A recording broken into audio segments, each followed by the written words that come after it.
નમસ્કાર દર્શક મિત્રો, ગાયત્રી પરિવાર ન્યૂઝ ગુજરાતીમાં આપનું હાર્દિક સ્વાગત છે. હું છું ભગવતી ભાભોર અને જોઈએ આજના મહત્વના સમાચાર. પંચમહાલ જિલ્લાના ગોધરા શહેરમાં તારીખ 2/11/2025 થી તારીખ 8/11/2025 સુધી દરરોજ બપોરે 1 થી 5 દરમિયાન શાંતિ નિવાસ પાર્ટી પ્લોટ ખાતે શ્રીમદ ભાગવત સપ્તાહનું આયોજન રાખેલ હતું, જેમાં આજરોજ 7મા દિવસે પૂર્ણાહુતિનો દિવસ હતો. કથાવ્યાસ પ્રજ્ઞાપુત્રી રશ્મિકાબેન પટેલ પોતાની અમૃતમય વાણીમાં સંગીત શૈલીમાં શ્રોતાઓને રસપાન કરાવ્યું હતું. આજરોજ પૂજ્ય રશ્મિબેને પોતાની ઓજસ્વી વાણી દ્વારા જણાવ્યું કે 1.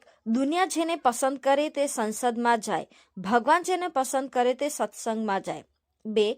આજના સંસારના લોકોના દુઃખનું કારણ સમસ્થિતિનો અભાવ છે. 3. ભગવાને વાંસળીને હોઠ પર લગાડી છે તેનું કારણ છે સમર્પણ. જે વ્યક્તિ અંદરથી નિર્લોપ હોય એટલે કે નિષ્કપટ હોય તેના હૃદયમાં ભગવાનનો વાસ હોય છે. 4. પાત્રતા વિકસિત કરો. પાત્રતા આવવાથી ભગવાન પાસે માંગવું નહીં પડે, આપોઆપ મળતું રહેશે. 5. જેનામાં લેશ માત્ર ક્રૂરતા ન હોય તે અક્રૂર કહેવાય. ઉપરાંત તેમણે જણાવ્યું કે ભગવાન કૃષ્ણ 64 દિવસ માટે સાંદીપની ઋષિના આશ્રમમાં જાય. ભારતને વિશ્વગુરુ બનાવવું હોય તો ગુરુકુળ પરંપરા સ્થાપવી પડશે, જેથી શ્રેષ્ઠ નાગરિકો તૈયાર થાય. પૂજ્ય રશ્મિબેને જણાવ્યું કે શિક્ષા સાથે દીક્ષા જરૂરી છે, એટલે કે વિદ્યાનો સમન્વય જરૂરી છે. પૂજ્ય રશ્મિબેને વ્યાસપીઠ પરથી વૃક્ષારોપણ પર ખાસ ભાર મૂક્યો. તેમણે જણાવ્યું કે પોતાના જન્મદિવસ અથવા લગ્ન દિવસે ઓછામાં ઓછું એક વૃક્ષ વાવવું જોઈએ અને તરુપુત્રની જેમ તેનો ઉછેર કરવો જોઈએ. આજ ભાગવતની કથાની પૂર્ણાહુતિમાં પંચમહાલ ઉપઝોન સંયોજક શ્રી રામજીભાઈ ગરાસિયા, લાયસન્સ ક્લબના zonal member Shri J P. Trivedi, Kalol શક્તિપીઠના ટ્રસ્ટી શ્રી જયંતિભાઈ પંડ્યા, શ્રી નાથાભાઈ ડામોર, ટ્રસ્ટી શ્રી સંતરામપુર શક્તિપીઠ શ્રી ગેમાભાઈ ભગોરા, મહીસાગર જિલ્લા સહસંયોજક તેમજ doctor Girishbhai Patel, doctor Shyamsundar Sharma, Yogeshbhai Shah, Yogesh pathology તથા Shri L.N. Sisodia, government contractor પણ વિશેષ રૂપથી ઉપસ્થિત રહ્યા હતા. સાંજે 4:30 કલાકે ભવ્ય દીપ યજ્ઞ કરવામાં આવ્યો હતો. કથાના મનોરથી પરિવાર શ્રી રમેશભાઈ પટેલ દ્વારા આભાર વિધિનો ક્રમ સંપન્ન થયો હતો. આ પ્રસંગે પૂજ્ય બહેનશ્રીએ ગોધરા ગાયત્રી પરિવાર મહિલા મંડળનું મંત્ર દુપટ્ટાથી વિશેષ રૂપે સન્માન કર્યું હતું. શાંતિપાઠ સાથે કથાની પૂર્ણાહુતિ કરવામાં આવી હતી અને પૂજ્ય બહેનને વિદાય આપવામાં આવી હતી. રિપોર્ટર નીતિન ભાભોર, મહીસાગર. શુભં કરોતુ કલ્યાણં આરોગ્ય ધન સંપદઃ શત્રુબુદ્ધિ વિનાશાય દીપજ્યોતિર્નમોસ્તુતે. દીપજ્યોતિઃ પરઃ બ્રહ્મા દીપજ્યોતિર્જનાર્દનઃ દીપો હરતુ મે પાપમ દીપજ્યોતિર્નમોસ્તુતે. દીપજ્યોતિર્નમોસ્તુતે. ઓમ ભગવશ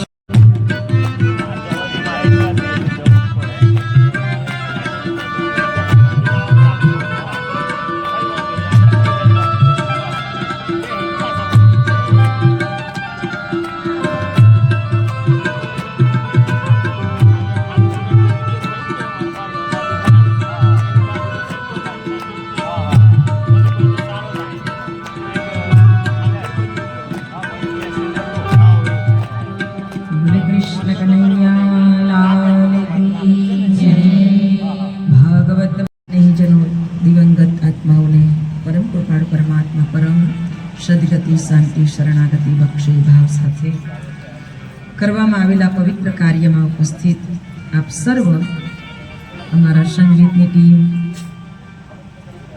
તેમજ સાઉન્ડની ટીમ,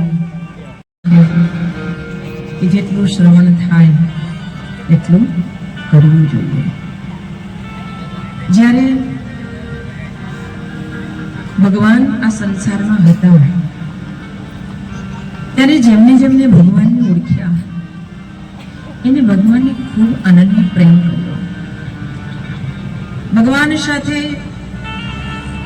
એક પવિત્ર નાતો કોઈને કોઈ રૂપમાં બાંધ્યો. કોઈએ ભગવાનને સખા, કોઈએ મિત્ર, કોઈએ પ્રિયતમ, કોઈએ પિતા, કોઈને કોઈ રૂપમાં પુત્ર, ગમે તે રૂપની અંદર પ્રભુને સાથે એક નાતો એમને બનાવ્યું. ભગવાન આજે નાતો બાંધે છે ને, આપણે જેવા ભાવથી નાતો બાંધીએ ને એવા ભાવથી ભગવાને નાતો નિભાવે. એટલે સંતો કહે છે કે કોઈને કોઈ બહાને એની સાથેનો એક નાતો બનાવજો. કોઈને કોઈ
Yeah.